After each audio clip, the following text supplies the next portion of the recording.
Hi, I'm Mark Dunford, editor of the Crawley Observer and head of sport for Sussex World, and I'm joined by Toby Lock, sports editor for the MK Citizen, and we are here to talk about next week's playoff semi-final between Crawley Town and MK Dons. The first leg is on Monday, May the 6th, 3 p.m. kickoff at the Broadfield Stadium, and the second leg is at Stadium MK on Thursday, 8 p.m. kickoff. You can follow all the action, reaction, picture galleries, and everything else that's happening around the games at sussexworld.co.uk and miltonkeynes.co.uk. So we're going to start with the Dons, Toby. How have you viewed their season overall? Was the playoff place a target, or was that a bit of a disappointment? To be honest, I think it's probably a bit of a disappointment. The season probably can break down into two different sections. The first couple of months under Graham Alexander, and then the time since when Mike Williamson took over. It started really well. August, absolutely fine, aside from the defeat at Broadfield Stadium. Everything seemed to be going really rosy for Graham Alexander. I know it was a tough pre-season for the players, but they felt fit, they looked sharp, and most importantly, they were winning games. So when they were top of the table at the end of the month, Graham Alexander wins Manager of the Month, we're all thinking, they could be on the fast track back to League One. But the wheels fell off in September, and by October he was gone. So the first part of the season, it certainly feels like a half, but it was only a couple of months ultimately. That was the sort of time where we thought, oh dear, this could be a very, very bad season completely. But then since Mike Williamson's taken over, they just hit the gas and ploughed from 19th up to 4th spot. And, there were some road bumps along the way, but ultimately I think as much as they're quite happy to have finished in the playoffs, I think if you'd have asked them that at the start of the season, they'd have probably said this was probably the second or third alternative. Yeah, and what are the fans thought of the season as well? Is there a similar sort of feeling? I think it's a similar feeling. Like I said, they dropped to 19th place when they lost Mike Williamson's first game in charge away at Accrington. I think that's the lowest the club has ever been in its history. Really?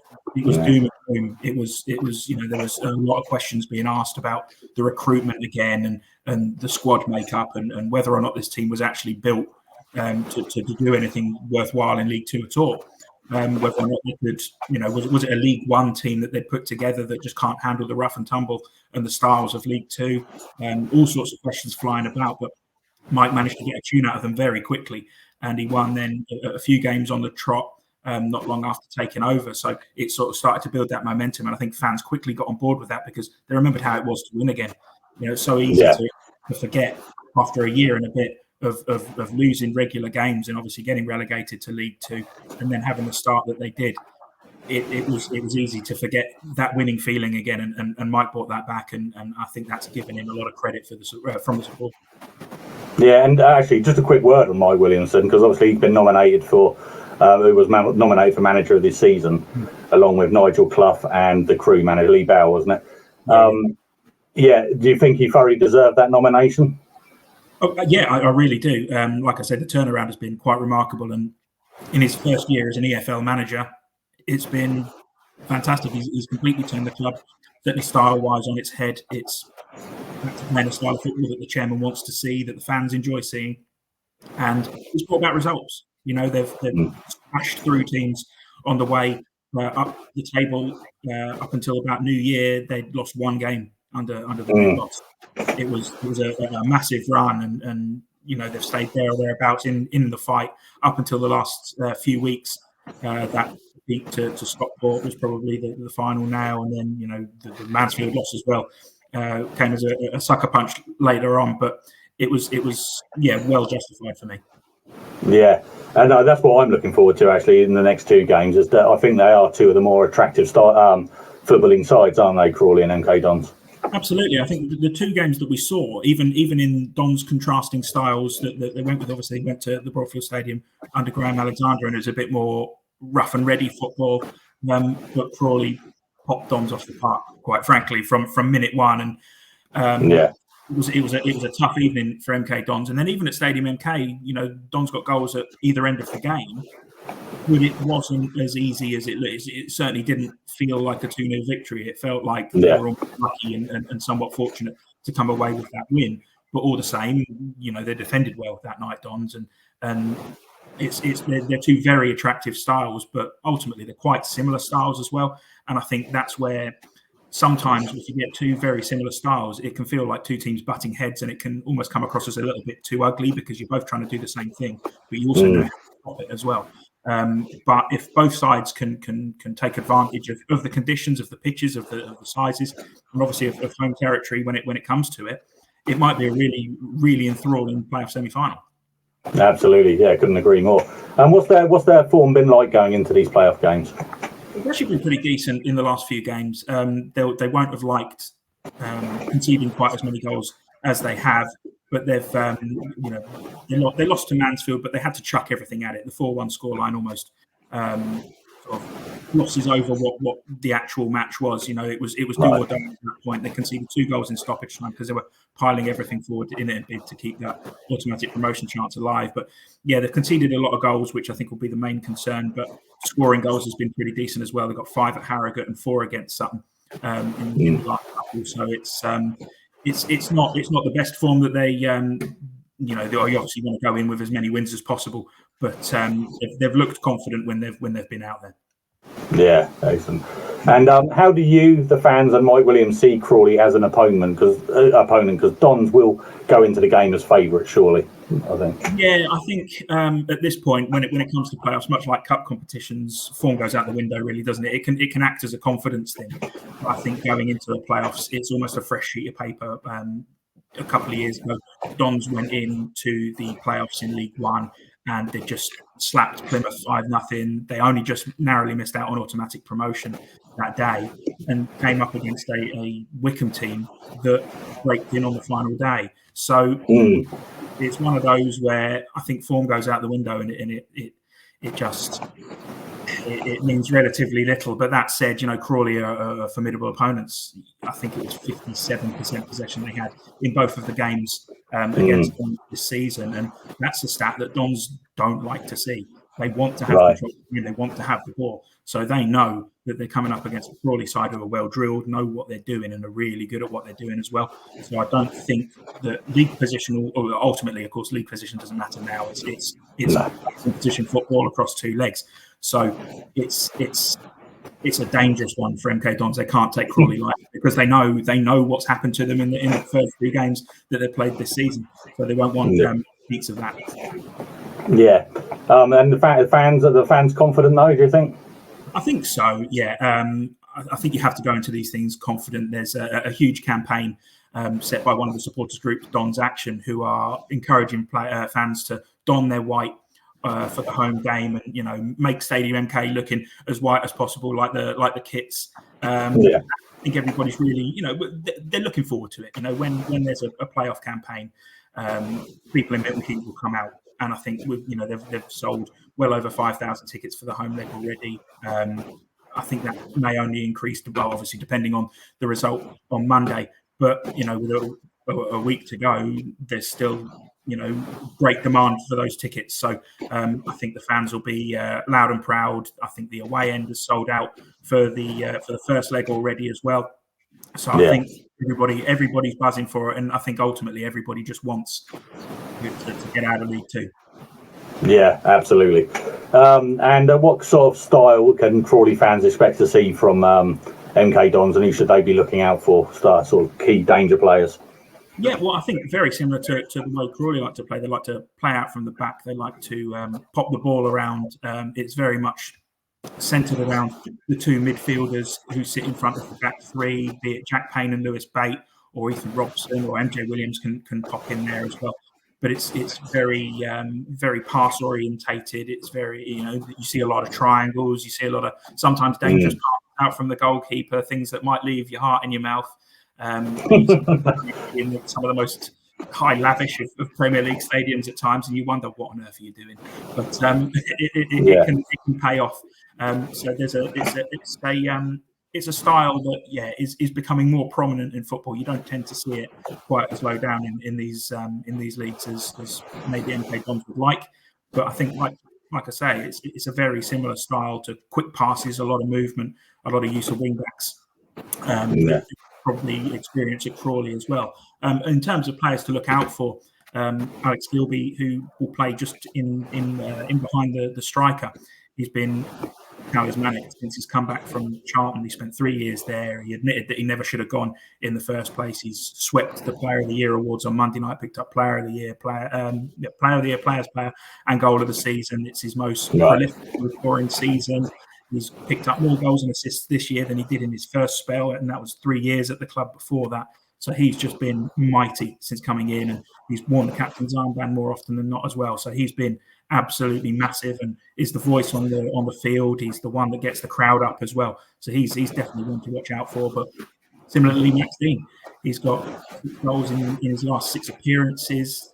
He was out injured for 7 or 8 weeks, and his absence was really well felt. You know, Don's kind of stumbled a little bit through February and March when he was absent, but he made a massive impression since coming back, and has just been a real handful for a young striker who's playing his first full season in the EFL. Yeah, and if MK Dons do get through, obviously I'm hoping not, who do you fancy in the final? Is it just doesn't matter, does it? I think at that point it doesn't matter. I think everybody want to avoid Doncaster because they have had blown into those playoffs. But either way, I think making it to that final, then, like I say, form doesn't really count for an awful lot. When you go into the final, I think going into the final, it's just who wants it more. I think you've got to try and let head rule heart more so on those sorts of days. And if Dons can control that, I'd fancy him against anybody, to be honest. Yeah, fair enough. Should we move on to Crawley Town then? What questions you got for me? It's much the same, actually. Like certainly, having read some of your stuff and seeing that there's loads of coaches that are going to be coming on their way up to Stadium MK, the place must be buzzing. Oh, it really is at the moment. I mean, I went down on Wednesday morning when the tickets first went on sale to season ticket holders and CTSA members, and they're just happy to be here, sort of thing. After last season, obviously, there's it was all doom and gloom. Lindsay came in, did the job he needed to do from January to the end of the season, got us safe, and then this season it's just been an absolute revelation. All it's well documented. Predictions were Crawley were going to go down, etc. He brought in a load of players from non-league, the likes of Jay Williams, Clyde Lolos. Everybody was like, "Who the hell are these players?" kind of thing. What are we doing? We're definitely going down. And then it's just been fantastic. And we've seen crowds of over 5,000 for the last 3 or 4 home games. So it's really buzzing, and we're expecting a hell of a lot more than that on Monday. So it's really positive feeling around the club. They are just happy to be here, but they want to win it. Obviously, they want to get through, and I think they feel they stand a chance against MK Dons. Yeah, no, absolutely. Because I remember talking to you when we had that game. I think it was the 2nd or 3rd game of the season, wasn't it? It was, wasn't it? Yeah. And it felt like doom and gloom, and it felt like beating MK Dons on that day sort of gave everybody that sense of belief and that sense of sit up and think, oh, hang on, we're not as bad as maybe everybody seems to think we are at this point.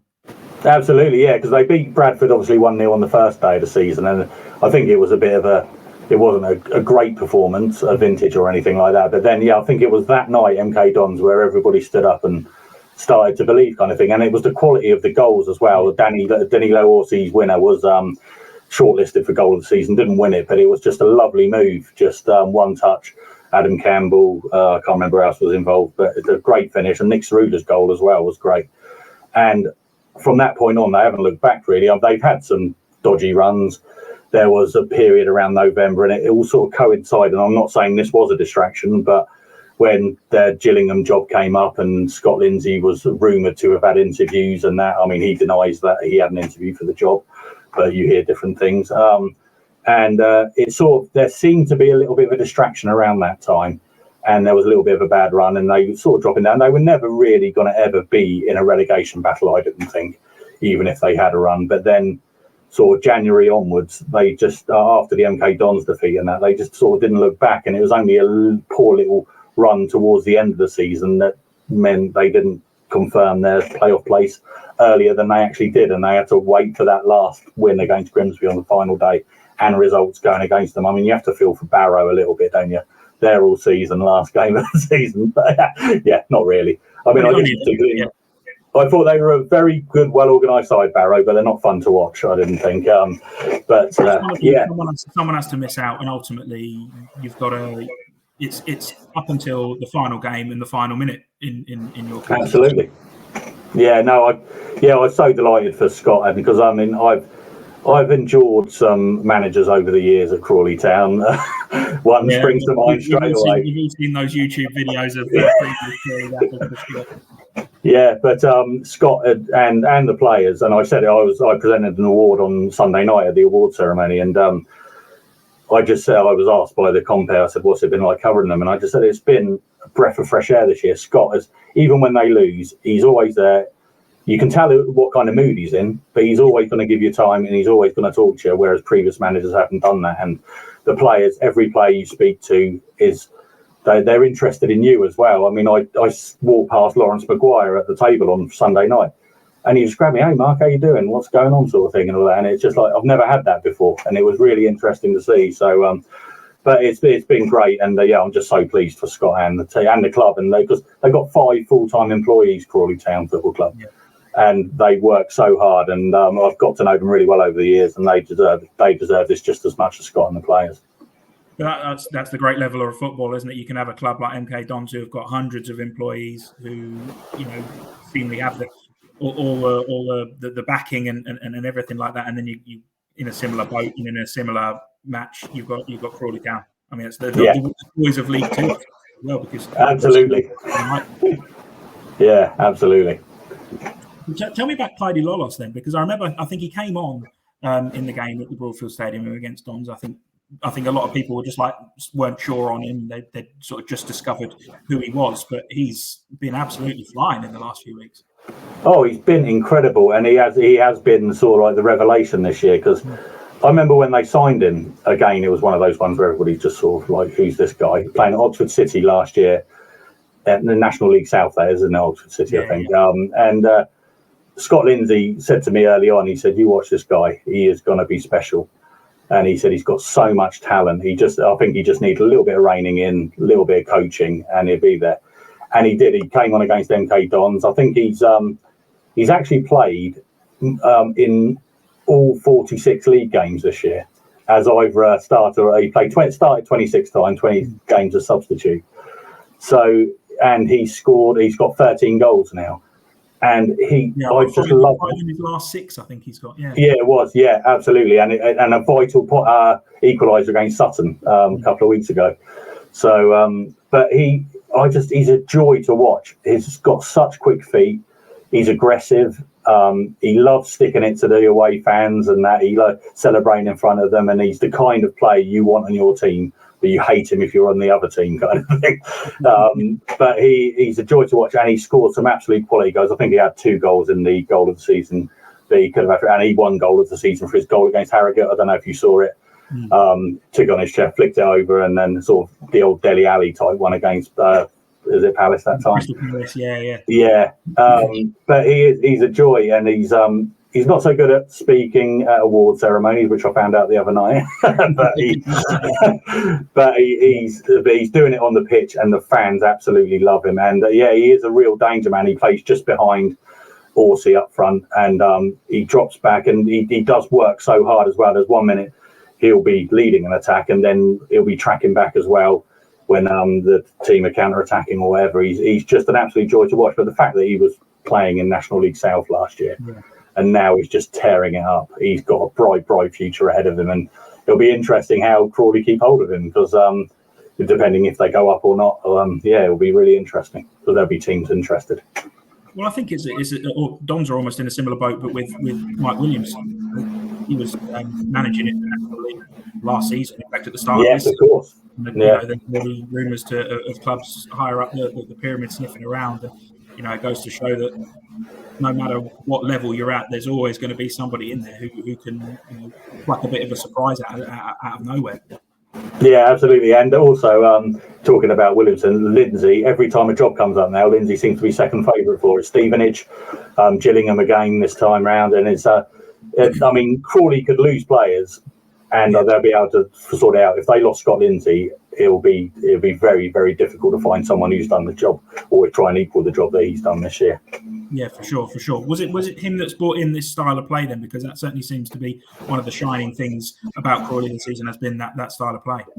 Absolutely, yeah, it was that, because he said when he came in last year, he knew what job he had to do to keep them up, and it was towards the end of the season. It was quite hard to watch Crawley Town, but they got the job done, and he knew that. But then he cleared out situations, isn't it? Just get it done. Absolutely, and he had to clear out of the squad that he didn't want.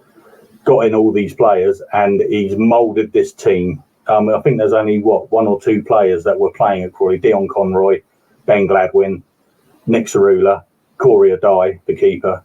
The rest are all new players that he brought in, and he has moulded them straight away. And he's had Jamie Day as assistant, Carl Larriman, who's famous for bringing through the likes of Jack Wilshere, Emil Smith Rowe at Arsenal, and he brought him in. He's like Scott's mentor. But he came in this year. Steve Howe, the goalkeeping coach, and they've got such a good backroom staff. But Scott just said straight away, "This is how I want to play," and he won't change from it. Yeah. Yes, there might be little tweaks here and there. I remember one press conference. I can't remember what game. I think it was before the Swindon game on New Year's Day, and it was quite relaxed. And we were in the dressing room because the normal press conference room wasn't available. And he had his tactics board up, and he mentioned when I was talking to him about how he hated 4-4-2, absolutely hates it. And I said, "Why do you hate it?" And he literally went up and for an hour showed me how he plays is brilliant and how he makes little tweaks here and there, and this is what he'll do. And he said, "You watch this on Saturday.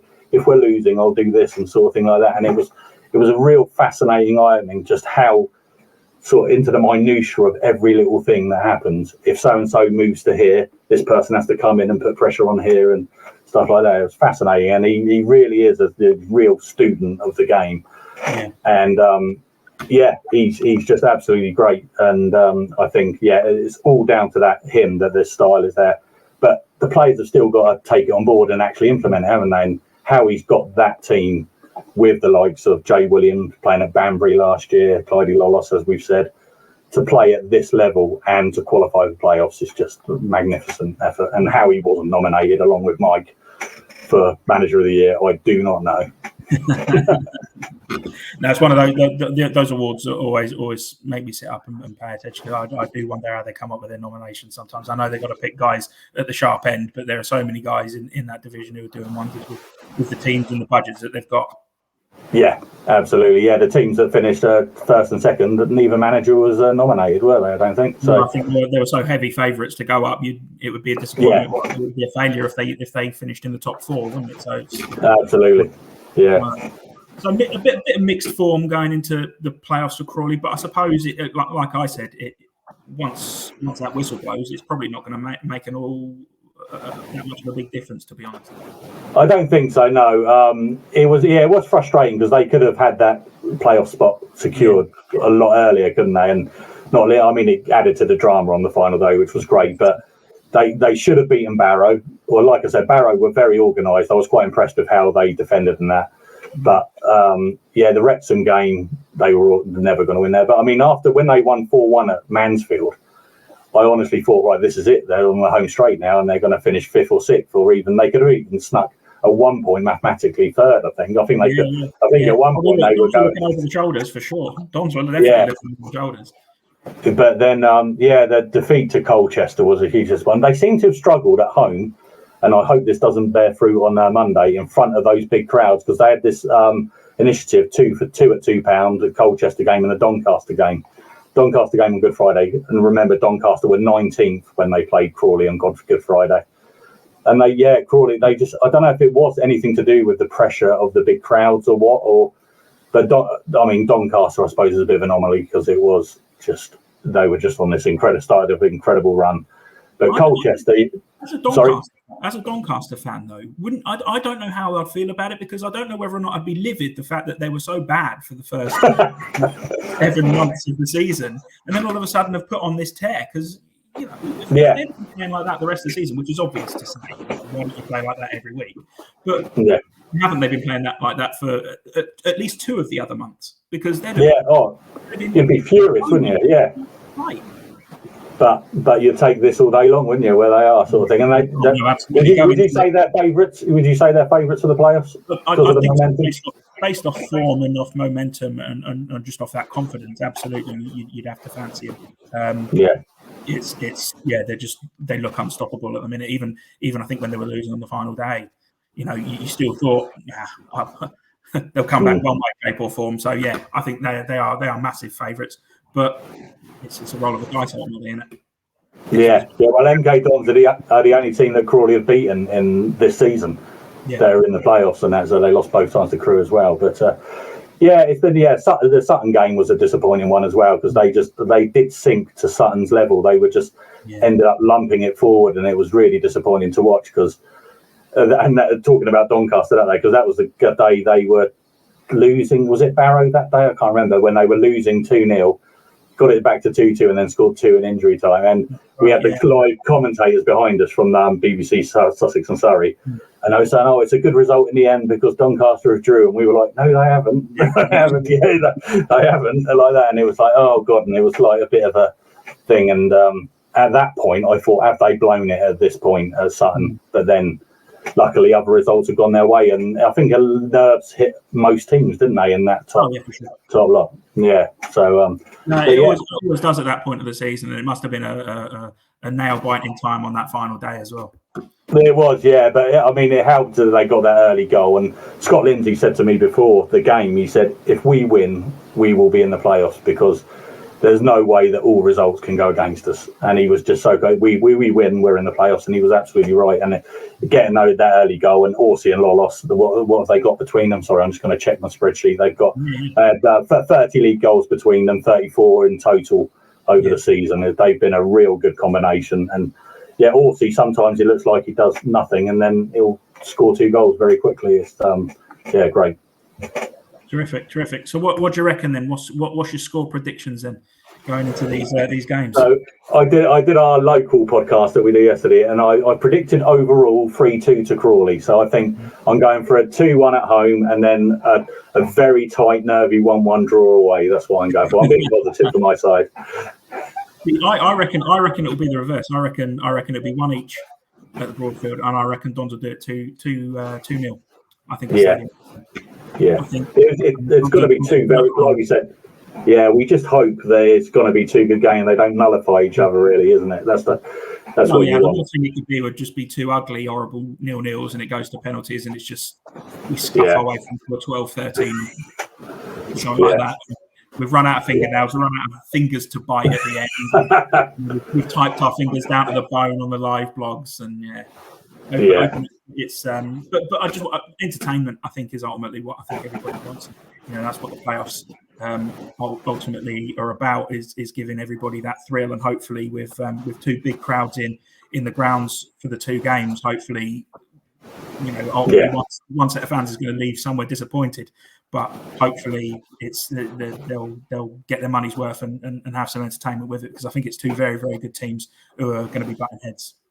Yeah, absolutely. And it'll be whoever wins out of this one, I think whoever they play in the final, they will give them a really good game, because Scott Lindsay's always said, if we play at Wembley, because Scott Lindsay was assistant manager of Forest Green when they went up in the playoffs and won at Wembley. He said, my team on that Wembley pitch will beat anyone, because he knows it's big enough, and it's smooth enough for the style of football to just it plays perfectly into the hands of both teams. I think that pitch. Absolutely. Oh, it's been brilliant catching up with you, and I assume you're there for both games, yeah? I'll be making my way down, Yeah, and then well, I've got 3 more games left this season anyway, so because I've got Wembley as well, haven't I? So excellent stuff. Thanks, Toby, and don't forget to look at sussexworld.co.uk, miltonkeynes.co.uk for all the latest on those games.